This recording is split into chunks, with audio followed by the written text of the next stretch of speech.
Berfirmanlah Tuhan kepada Musa, "Pergilah, berjalanlah dari sini, engkau dan bangsa itu yang telah kau pimpin keluar dari tanah Mesir, ke negeri yang telah kujanjikan dengan sumpah kepada Abraham, Ishak dan Yakub.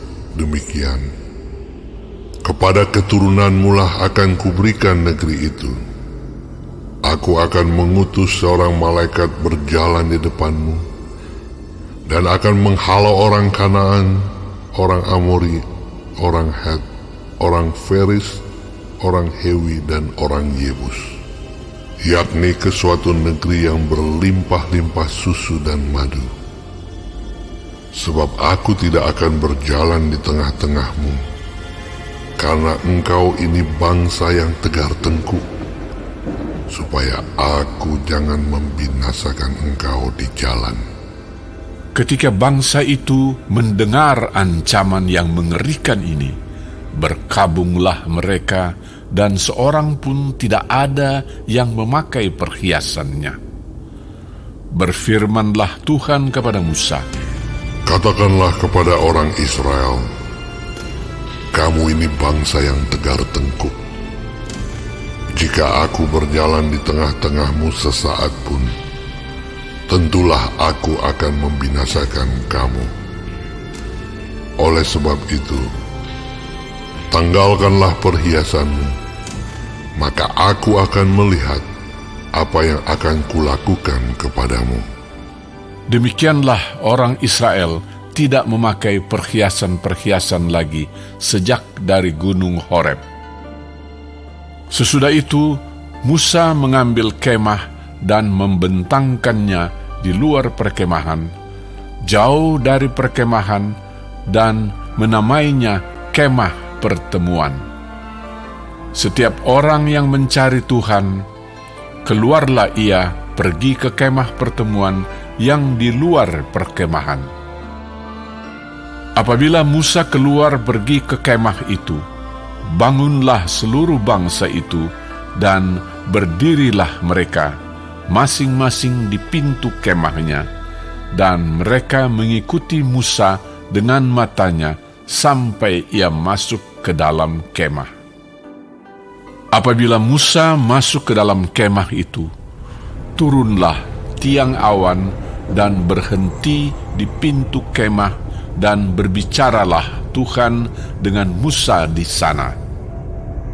Setelah seluruh bangsa itu melihat bahwa tiang awan berhenti di pintu kemah, maka mereka bangun dan sujud menyembah masing-masing di pintu kemahnya. Dan Tuhan berbicara kepada Musa dengan berhadapan muka seperti seorang berbicara kepada temannya. Kemudian kembalilah ia ke perkemahan, tetapi abdinya Yosua bin Nun, seorang yang masih muda, tidaklah meninggalkan kemah itu.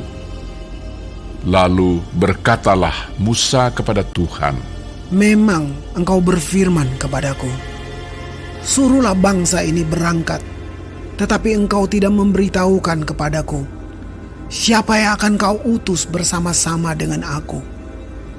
Namun demikian engkau berfirman, aku mengenal namamu dan juga engkau mendapat kasih karunia di hadapanku.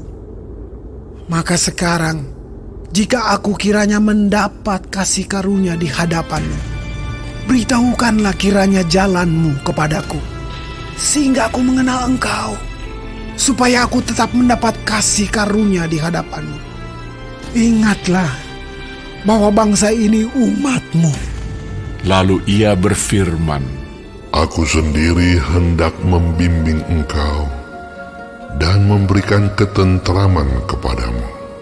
Berkatalah Musa kepadanya, "Jika engkau sendiri tidak membimbing kami, janganlah suruh kami berangkat dari sini.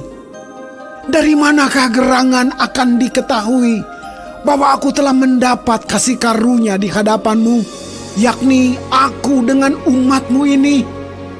Bukankah karena engkau berjalan bersama-sama dengan kami, sehingga kami, aku dengan umatmu ini, dibedakan dari segala bangsa yang ada di muka bumi ini.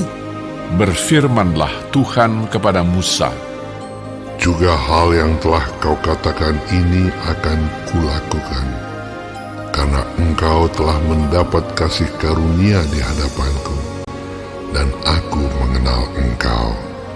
tetapi jawabnya, Perlihatkanlah kiranya kemuliaan-Mu kepadaku. tetapi firman-Nya, Aku akan melewatkan segenap kegemilanganku dari depanmu, dan menyerukan nama Tuhan di depanmu. Aku akan memberi kasih karunia kepada siapa yang kuberi kasih karunia, dan mengasihani siapa yang kukasihani. lagi firman-Nya, Engkau tidak tahan memandang wajahku, sebab tidak ada orang yang memandang aku dapat hidup. berfirmanlah Tuhan, Ada suatu tempat dekatku, di mana engkau dapat berdiri di atas gunung batu.